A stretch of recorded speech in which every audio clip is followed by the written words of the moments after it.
بسم الله الرحمن الرحيم. اللهم صل وسلم وبارك على سيدنا محمد في الأولين وفي الآخرين وفي الملأ الأعلى إلى يوم الدين. يا رب لك الحمد كما ينبغي لجلال وجهك وعظيم سلطانك. يا رب لك الحمد كما ينبغي لجلال وجهك وعظيم سلطانك. يا رب لك الحمد كما ينبغي لجلال وجهك وعظيم سلطانك. رب اشرح لي صدري ويسر لي أمري واحلل عقدة من لساني يفقهوا قولي. لا حول ولا قوة إلا بالله العلي العظيم. بسم اللہ الرحمن الرحیم. الحمد للہ والصلاة والسلام علی رسول اللہ. اللہم صلی علی محمد وعلی آل محمد. ناظرین اکرام، سمندر کے کنارے واقع ایک بستی جسے ایلا کہتے تھے، جو موجودہ بحر احمر کے ساحل پر مدائن اور طور کے درمیان واقع تھی. اس بستی پر اللہ تعالیٰ کا عذاب نازل ہوا اور فاسق و فاجر لوگ بندر اور خنزیر بنا دیے گئے، جنہیں اصحاب السبت کہتے ہیں.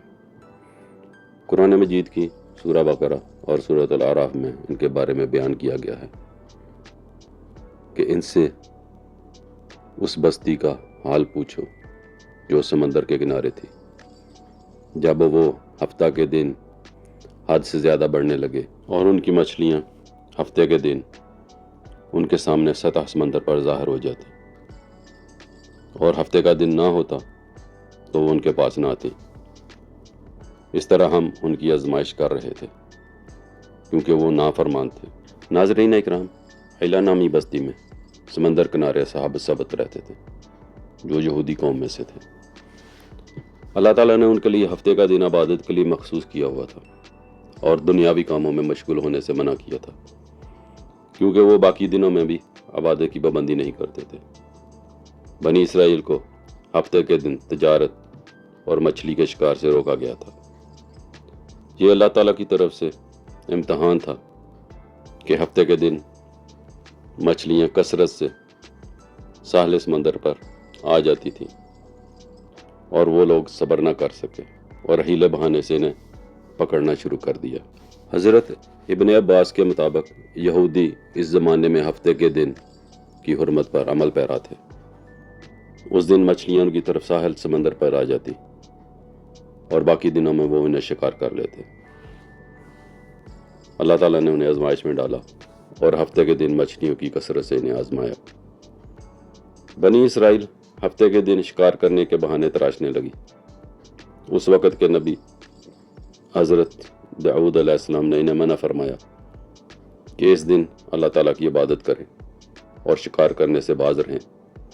لیکن سمندر کی سطح پر مچھلیوں کی کثرت دیکھ کر وہ رہ نہ سکے، کیونکہ باقی دنوں میں اتنی مچھلیاں سمندر کی سطح پر نہ آتی تھیں. بنی اسرائیل نے ہفتے کے دن شکار کرنے کے لیے نئے طریقے ایجاد کر لیے. بعض نے جمعہ کے دن ساحل سمندر پر گڑھے کھود دیے تاکہ ہفتے کے دن مچھلیاں ان گڑھوں میں جمع ہو جائیں اور وہ آسانی سے پکڑی جا سکیں. جب یہ کام عام ہو گیا تو بنی اسرائیل کے علماء نے انہیں اللہ تعالیٰ کے حکم عدولی سے ڈرایا اور ہفتہ کے دن مچھلی پکڑنے سے منع کیا، مگر وہ باز نہ آئے اور اپنی ہٹ درمی پر قائم رہے. ایک دن بستی کے ایک آدمی کو بڑی مچھلی کھانے کو دل چاہا تو شیطان نے اسے ایک طریقہ سکھایا. وہ ہفتے کے دن صبح سمندر کے کنارے پر آیا اور ایک بڑی مچھلی کو دیکھ کر اس کی دم کو رسی سے باندھ دیا اور شام کو واپس آ کر مچھلی کو لے کر چلا گیا اور اسے بھون کر کھایا. جب مچھلی کی خوشبو دوسرے لوگوں تک پہنچی تو انہوں نے مچھلی کے شکار کے بارے میں پوچھا تو اس آدمی نے انہیں بتایا کہ کیسے شکار کیا. دوسرے لوگوں نے بھی اس کی تقلید شروع کر دی. اس کی وجہ سے بستی کے نیک لوگ ان سے الگ ہو گئے اور اپنے اور ان کے درمیان ایک دیوار قائم کر دی، جیسے اللہ تعالیٰ نے قرآن مجید میں فرمایا ہے. چنانچہ یہ قوم 3 گروہوں میں تقسیم ہوگی. ایک جو نافرمانی کر کے ہفتے کے دن شکار کرتے تھے، ان کی تعداد تقریباً 70,000 تھی. دوسرا گروہ جو ان کو روکتا تھا، یہ 12,000 کے قریب تھے. اور تیسرا گروہ وہ تھا جو نہ گناہ کرتے تھے نہ ان کو روکتے تھے، ان کی تعداد کم تھی. پھر ایک رات ان پر اللہ تعالیٰ کا عذاب نازل ہوا. فاسقوں کو سزا کے طور پر نوجوانوں کو بندر اور عورتوں کو خنزیر بنا دیا گیا. نیک لوگوں نے جب صبح فاسقوں کو دیکھا کہ وہ بندر اور خنزیر بن چکے ہیں اور عذاب میں مبتلا ہو چکے ہیں، انہوں نے دیکھا کہ ہر بندر اپنے قریبی لوگوں کی طرف دیکھ کر ان کے کپڑوں کو سونگھتا اور روتا. نیک لوگ ان سے کہتے، کیا ہم نے تم کو ہفتے کے دن شکار کرنے سے منع نہیں کیا تھا؟ کیوں نہیں، بے شک آپ نے منع کیا تھا. پھر یہ مسخ شدہ لوگ 3 دن تک زندہ رہے، نہ کچھ کھایا نہ پیا، اور ایسے ہی مر گئے، اور نہ ہی ان کی نسل سے کوئی بچا. پھر اللہ تعالیٰ نے ان پر بارش برسائی جس نے ان کے جسموں کو اٹھا کر سمندر میں پھینک دیا. اس طرح یہ فاسق اور فاجر لوگ آنے والی قوموں کے لیے نشان عبرت بن گئے.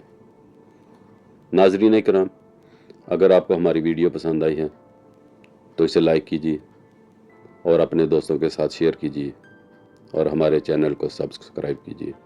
جزاکم اللہ خیر. صلاۃ والسلام علی رسول اللہ.